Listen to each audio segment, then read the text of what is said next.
वैसे तो कहते हैं a healthy heart leads to a healthy life. Hello, this is RJ Hirwa and you have tuned in to 94.3 My FM. અત્યારે હું આવી ગઈ છું સિનર્જી હોસ્પિટલ અને જ્યાં મારા સાથે છે અત્યારે ડોક્ટર નીલેશ માકડિયા કે જે MD કાર્ડિયોલોજી ગોલ્ડ મેડલિસ્ટ છે અને સાથે જ કન્સલ્ટન્ટ ઇન્ટરનેશનલ કાર્ડિયોલોજિસ્ટ પણ છે. Hello sir, how are you? Hello Hirva, I am fine. અને મારા તરફથી બધા જ શ્રોતા મિત્રોને તરફથી, સિનર્જી હોસ્પિટલ તરફથી અને 94.3 FM તરફથી વર્લ્ડ હાર્ટ ડેની શુભકામનાઓ. Thank you so much sir. અને આ વર્લ્ડ હાર્ટ ડે આપણે આ વખતે સેલિબ્રેટ કરી રહ્યા છીએ, તો વર્લ્ડ હાર્ટ ડે 2024 ની થીમ શું છે સર? બહુ સારો ક્વેશ્ચન છે. એકચ્યુઅલી દર વર્ષે WHO વર્લ્ડ હાર્ટ ડે ઉપર થીમ આપતી હોય છે. આ વખતની થીમ છે યુઝ હાર્ટ ફોર એક્શન, જે 2024 ટુ 2026 સુધી આ વખતે એક્સટેન્ડ કરેલી છે WHO.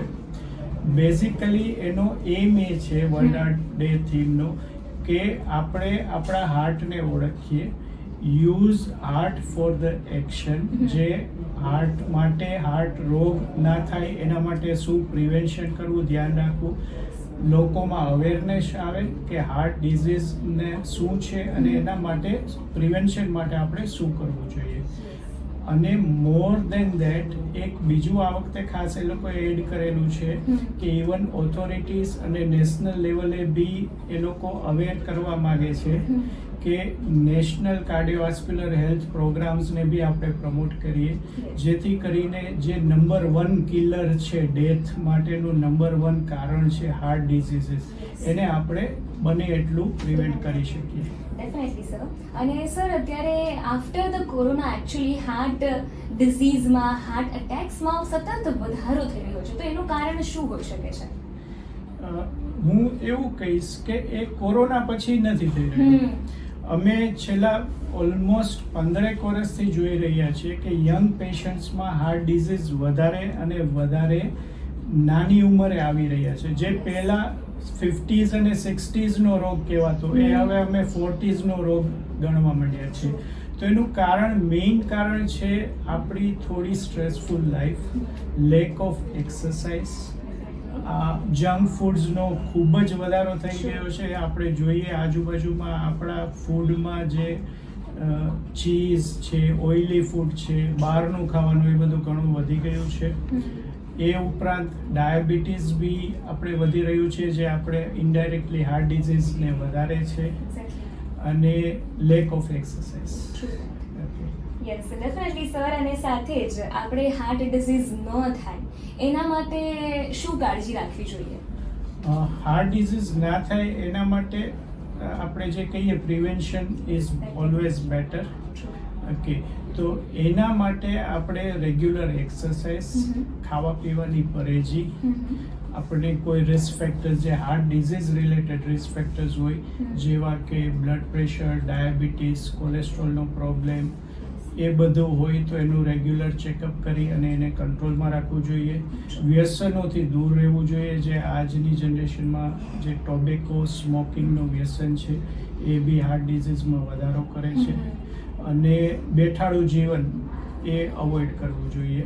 સ્ટ્રેસફુલ લાઈફને બને એટલી અવોઇડ કરવી જોઈએ. બરાબર. એના માટે મેડિટેશન છે, યોગા છે, એ બધું આપણને હેલ્પ કરી શકે. અને ખાવા પીવામાં ખાસ ઓઇલી ફૂડ ઓછું, કાર્બોહાઈડ્રેટ્સ ઓછા, બહારનું ખાવાનું થોડું લિમિટમાં કરવું જોઈએ. Yes definitely sir. અને lastly I would also like to ask કે શું સર આ જે હાર્ટ ડિઝીઝ છે તે વારસામાં આવી શકે કે કદાચ મારા મમ્મી પપ્પાને જો કોઈ હાર્ટ ડિઝીઝ હોય તો એ સેમ વસ્તુ મને આવી શકે, એવા ચાન્સીસ ખરા? Yes, one of the major risk factor જે હાર્ટ ડિઝીઝ લઈ આવે છે એ છે જીનેટિક, એટલે કે વારસો. જો વારસામાં આપણના ફેમિલીમાં મમ્મી, પપ્પા, ઇવન અંકલ્સ, આંટીઝ, જે મેટર્નલ મધરની સાઈડ અને ફાધરની સાઈડ, બંને સાઈડ કોઈને બી નાની ઉંમરે જો હાર્ટ ડિઝીઝ થતા હોય તો ડેફિનેટલી આપણે વધારે કેરફુલ રહેવું જોઈએ. અને ઇનફેક્ટ હું એવું બી કહીશ કે એ કેર નાનપણથી જ ચાલુ કરવી જોઈએ. આપણામાં અને આપણા બાળકોમાં બંનેમાં એ અવેરનેસ લઈ આવવી જોઈએ કે ફેમિલીમાં હાર્ટ ડિઝીઝ છે તો આપણે પહેલેથી એના માટે સતર્ક રહીએ. પ્રિવેન્શન માટેના જે આપણે વાત થઈ એ બધું આપણે અપનાવીએ અને રેગ્યુલર ચેકઅપ કરાવીએ. કારણ કે જે લોકોને ફેમિલીમાં હાર્ટ ડિઝીઝ છે એને નોર્મલ પર્સન કરતાં 3 થી 4 ગણું જોખમ હોય છે હાર્ટ ડિઝીઝ થવાનું.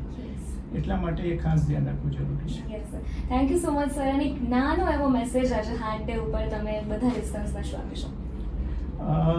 બસ હું એટલું જ કહેવા માંગીશ કે keep your heart healthy and young. Thank you so much, sir. So with this note, keep your heart healthy and young. You guys stay tuned to 94.3 My FM. चलो अच्छा सुनते हैं.